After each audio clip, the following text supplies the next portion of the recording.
ধর্মীয় গুরু ছদ্মবেশে শিক্ষিত তরুণীদের ফাঁদে ফেলে ধর্ষণ ও ব্ল্যাকমেইলের চাঞ্চল্যকর অভিযোগে গ্রেফতার হয়েছেন ভারতের উত্তরপ্রদেশের এক যুবক।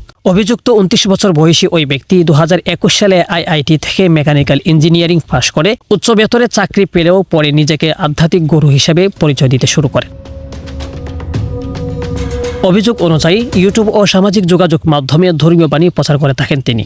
বিশেষ করে ইঞ্জিনিয়ারিং শিক্ষার্থী ও কর্পোরেট চাকরিজীবী তরুণীদের নিজের প্রতি আকৃষ্ট করতেন। কথার জাদুতে অনেককে পরিবার ও কর্মজীবন ছেড়ে তার আশ্রমে থাকতে রাজি করান তিনি। তদন্তে উঠে এসেছে, ভক্তদের আধ্যাত্মিক উন্নতির কথা বলে প্রসাদের নামে চেতনানাশক মিশ্রিত দুধ পান করা হতো।